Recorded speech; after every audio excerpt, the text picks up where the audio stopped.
The people who control your life are rarely the ones who demand attention. They are the ones whose absence creates panic. Love, loyalty, and respect are often less powerful than dependency, because the human mind values what stabilizes its emotions and protects its status. The moment your presence becomes structural, not decorative, people stop asking whether they like you and start fearing what happens if you disappear. Which means, Chapter 1, become the infrastructure, not the decoration. Most people try to be appreciated. Powerful people become necessary. This is the first distinction you need to understand if you want anyone, whether a woman or a superior, to fear your absence. Decorative people are pleasant. They entertain, they comfort, they contribute. But infrastructure holds systems together. Remove decoration and people adjust. Remove infrastructure and people feel immediate instability. In relationships, the decorative man is romantic on demand, available on command, emotionally expressive, eager to reassure. He is enjoyable, but he is replaceable. The infrastructural man is different. He becomes the regulator of emotional gravity. He is the one who brings calm in chaos, clarity in confusion, direction in emotional storms. When he speaks, noise decreases. When he leaves, anxiety rises. In the workplace, the decorative employee is the one who works hard, smiles often, and says yes to everything. Managers praise these people publicly and forget them privately. The infrastructural employee controls information flow, execution timing, interpersonal temperature, and problem resolution. Meetings move because of him. Clients relax because of him. Crises shrink because of him. If he vanishes for 1 week, everyone suddenly realizes how much invisible weight he was carrying. History offers brutal examples. Think of Cardinal Richelieu in the court of Louis XIII. He was not merely liked, he became structurally central to power. Diplomacy, internal order, and royal authority flowed through his mind. Remove him, and the system trembled. That is the principle. How do you build this in real life? Step 1. Identify friction points. In a relationship, friction points are emotional uncertainty, poor planning, unstable communication, and weak decision-making. In a workplace, they are confusion, delay, lack of accountability, and poor cross-team coordination. Step 2. Quietly become the person who neutralizes those frictions. Not loudly, not theatrically, quietly. If she is overwhelmed by indecision, do not flood her with affection. Become the one who provides composure and intelligent direction. If your boss is constantly blindsided by small operational failures, do not just finish your tasks. Become the one who sees the failure before it arrives. Step 3. Make your value felt through consequences, not announcements. Never say, "I do everything around here." Never say, "You need me." Inferior minds advertise importance because they cannot generate it. Think about your own life. Who are the people you genuinely fear losing? Usually not the loudest, not the most dramatic, not even the kindest. It is the ones who quietly carry weight you only notice when it is gone. A woman may say she wants excitement, but she deeply notices emotional architecture. The man who stabilizes her world without begging for credit becomes difficult to replace. A boss may claim everyone is equally valuable, but watch what happens when the person who silently maintains continuity takes a week off. Deadlines drift. People ask unusual questions. Tension spreads. That is the beginning of calculated indispensability. You stop performing for approval and start positioning yourself as a load-bearing beam. And here is the darker layer. Once people experience your function as structural, they begin unconsciously protecting access to you. They become more careful, more attentive, more strategic, because now your absence is no longer emotional disappointment or administrative inconvenience. It is disruption. This is why some men are endlessly pursued after doing very little outwardly, and why some professionals gain leverage without demanding it. Their power is not volume, their power is systemic relevance. The first rule is simple. Stop trying to be loved for your effort. Be feared for the vacuum you leave behind. Chapter 2. Master strategic scarcity and withdrawal availability is often mistaken for loyalty. In reality, over-availability trains people to stop valuing access. This is where most men destroy their leverage with both women and authority figures. They assume consistency means constant presence. It does not. Constant presence, when unmanaged, becomes background noise. The mind adapts to whatever is always there. That adaptation is fatal to perceived value. Strategic scarcity is not childish hot and cold behavior. It is disciplined control over access, attention, and timing. It teaches people that your presence has rhythm, not desperation. In romance, a man who responds instantly to every message, fills every silence, and removes all uncertainty kills anticipation. He does not create security. He creates emotional flatness. Scarcity, when used intelligently, restores psychological charge. If every interaction with you is available on demand, there is no emotional cost to delay, disrespect, or complacency. In professional life, the same pattern appears. The employee who is always reachable, always fixing last-minute disasters, always absorbing chaos without resistance may seem useful, but he eventually becomes taken for granted. His accessibility lowers his perceived strategic weight. Look at high-level consultants, negotiators, and elite operators. They are not impossible to reach. They are intentionally paced. Their responsiveness is measured. Their involvement feels consequential. That pacing signals hierarchy. Here is the mechanism. The human brain values what seems both beneficial and uncertain in availability. This is tied to intermittent reinforcement, one of the most powerful conditioning systems ever observed. Casinos are built on it. Attachment patterns are intensified by it. Organizations respond to it more than they admit. Use it with control. Step 1. Stop instant reaction. Create a response cadence. This does not mean ignoring people for ego. It means refusing compulsive immediacy. If she sends a message, answer when you choose, not when anxiety commands you. If your boss sends a non-urgent request, respond with competence and timing, not slavish reflex. Step 2. Reduce unnecessary exposure. Over-explaining, over-checking in, over-attending, over-helping, over-appearing all dilute impact. Presence gains power when it is selective. Step 3. Make each appearance useful and emotionally distinct. When you do engage, be sharp, be calm, be effective, be memorable. Scarcity without impact is just absence. Scarcity with precision creates craving. Consider Steve Jobs during product anticipation cycles. He understood a brutal truth. Constant access weakens fascination. Controlled appearances, timed communication, and selective revelation magnify authority. Different arena, same psychology. Now a warning. If your value is low, withdrawal makes you disappear. If your value is high, withdrawal makes people notice. Scarcity only works after usefulness is established. This is the point where many viewers need honesty. Look at the people around you. Have you trained them to expect unlimited access at no cost? Have you made your time so common that your presence feels automatic? If so, your first task is not manipulation. It is correcting a pattern you built with your own neediness. Then comes the colder move. Withdraw without emotional explanation. Do not announce, I am pulling back. Do not dramatize. Do not lecture. Silent recalibration is far more disturbing. When your rhythm changes without pleading or accusation, people start measuring your value instead of assuming it. A woman who was casually inconsistent may suddenly become more attentive when she realizes your attention is no longer ambient.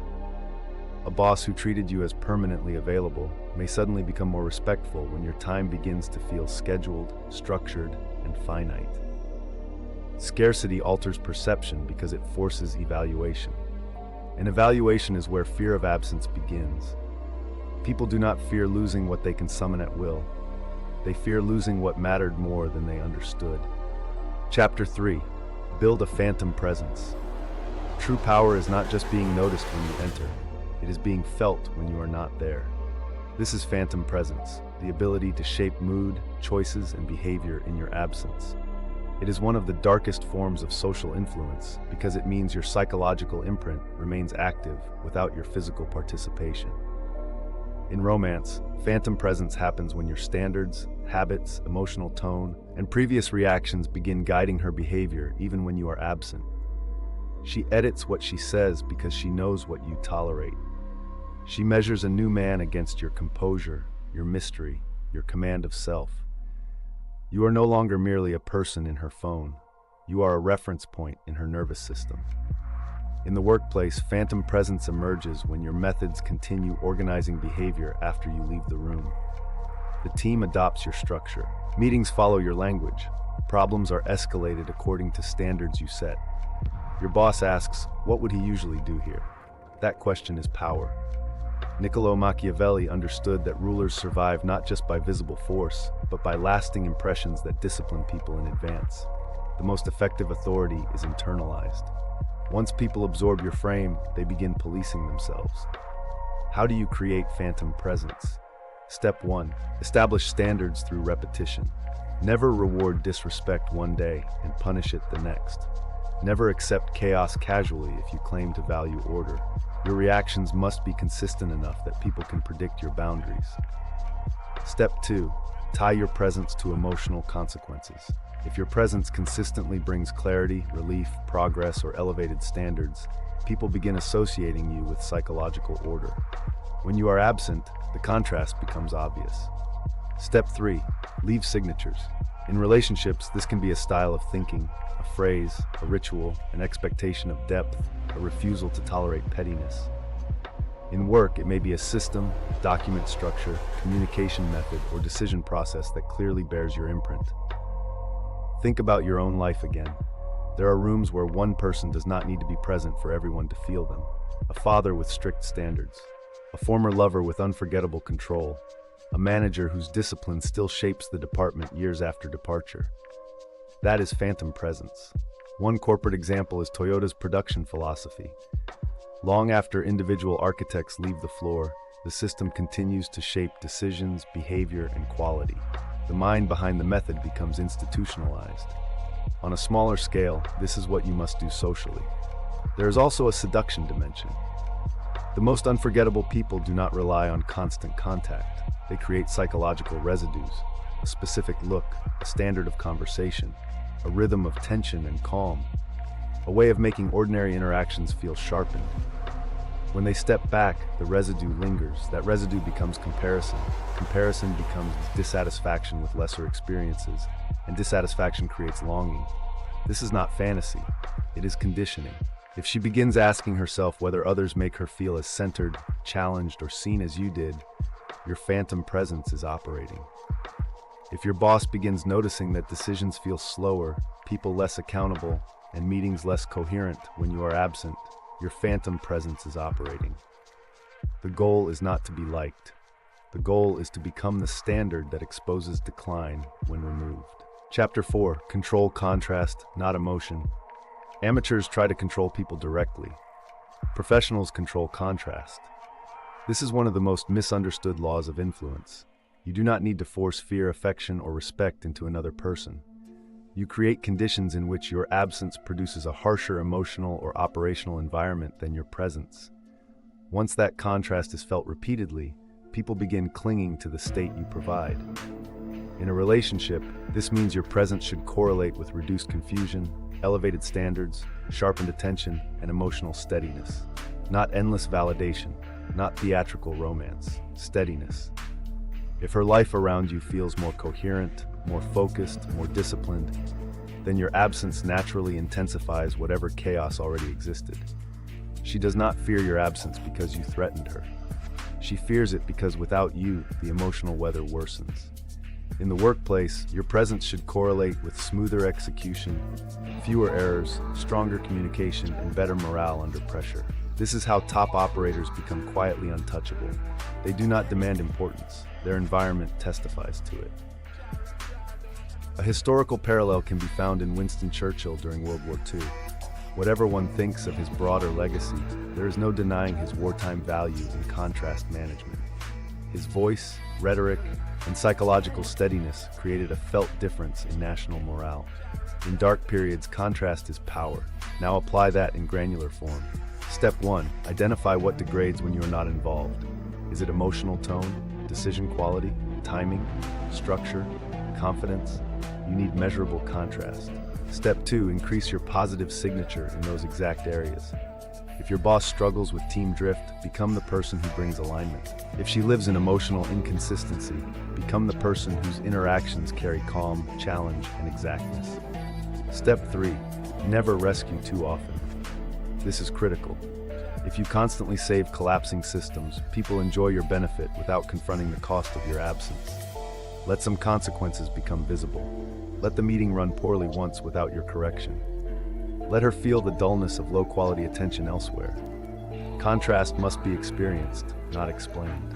Step 4. Remain emotionally unshaken when the contrast reveals itself. If you say, "See what happens without me," you destroy the effect. Let reality make your argument. There's a brutal lesson here for viewers. Many of you try to prove your worth by words, effort, or loyalty. But worth is most convincingly demonstrated by environmental change. When you walk into a room, does tension lower? Does thinking sharpen? Does execution improve? If not, then your problem is not that people disrespect you. Your problem is that your presence has not altered conditions enough to become consequential. The darkest form of indispensability is not dependency through affection. It is dependency through contrast. Once people have repeatedly felt the drop in quality that follows your absence, fear no longer requires imagination. It becomes memory. Chapter 5. Never beg for recognition. Engineer replacement anxiety.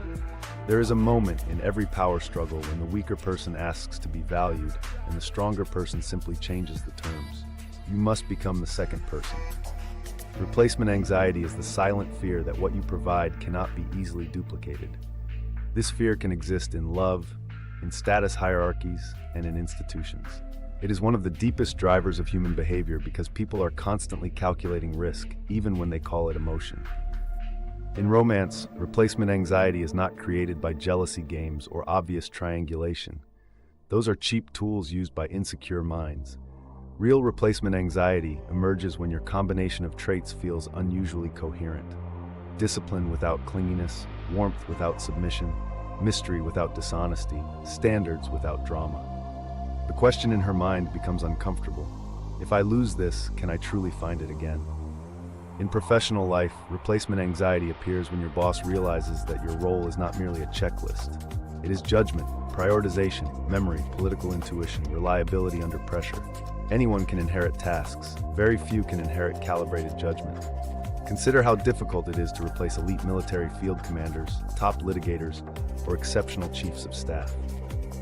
Their technical skills matter, but what terrifies institutions is the loss of pattern recognition under stress. That is what makes a person expensive to lose. To build this, follow 5 moves. First, develop asymmetric value. Do at least one thing exceptionally well that sits at a critical pressure point. Maybe you de-escalate conflict better than anyone. Maybe you detect weak signals before failure. Maybe you combine charm with discipline in a way that changes outcomes. Generic competence does not create anxiety. Distinct competence does. Second, cultivate narrative ambiguity. People should know your value, but not fully map your limits. If every part of you is obvious and over-explained, you become easy to model and easier to replace. Mystery is not silence for its own sake. It is information discipline. Third, avoid emotional dependence on the role you occupy. The moment she senses you need her validation more than she needs your presence, power inverts. The moment your boss senses you will tolerate anything to stay relevant, your leverage collapses. Power belongs to the person who can contribute deeply without psychologically kneeling. Fourth, create distributed evidence of your value. Let your methods, outcomes, and standards be visible across contexts. This matters in work especially. You do not want your importance trapped in private perception. You want it reflected in smoother operations, cleaner metrics, stronger relationships, and the confidence others show when you are involved. Fifth, maintain the ability to leave. This is the revelation most people avoid because it terrifies them. Indispensability only becomes real when departure is believable. If you cling, you are not indispensable. You are attached. If you endure any disrespect to remain, you have already announced your fear. And fear destroys mystique. The strongest presence in any room is often the person who contributes fully while remaining internally free. That freedom changes everything. She becomes more careful because she senses you cannot be emotionally cornered. Your boss becomes more measured because he senses your stability does not depend on corporate approval. People instinctively test cages. When they realize there is no cage around you, they begin negotiating with your absence instead of assuming your availability. And this is where calculated indispensability becomes truly dark. You are not chaining people to you. You are training them to see, through repeated contrast and disciplined scarcity, that life becomes thinner, slower, duller, or more dangerous without you. That is enough. Fear of absence is rarely loud. It appears in faster replies, softer tone, unexpected respect, protective behavior, better offers, and greater caution. People almost never confess it directly. They reveal it in adjustment. So watch carefully. The woman who once drifted may now monitor your shifts in rhythm. The boss who once delegated carelessly may now ask for your input earlier, flatter you more strategically, or accommodate your boundaries with unusual speed. Those are not random changes. Those are signs that your absence has entered their calculations. Use this knowledge with restraint, because the same methods that create respect can also create emotional dependency, and dependency is corrosive when abused. The most dangerous operators understand a final rule. The ability to destabilize others is meaningless if you cannot govern yourself. Master your timing, master your standards, master your exits. Then become the kind of presence that echoes after it leaves. Power begins when people stop asking whether you are pleasant and start calculating what happens if you are gone. But this channel is not about cheap games. It is about reading human nature without sentiment and using that knowledge with precision. Study these patterns, apply them carefully, and never forget that the rarest form of dominance is disciplined self-control. To master these tactics in real life, get the Silent Observer's Playbook, or check out the recommended reading in the description below. Like and subscribe for more.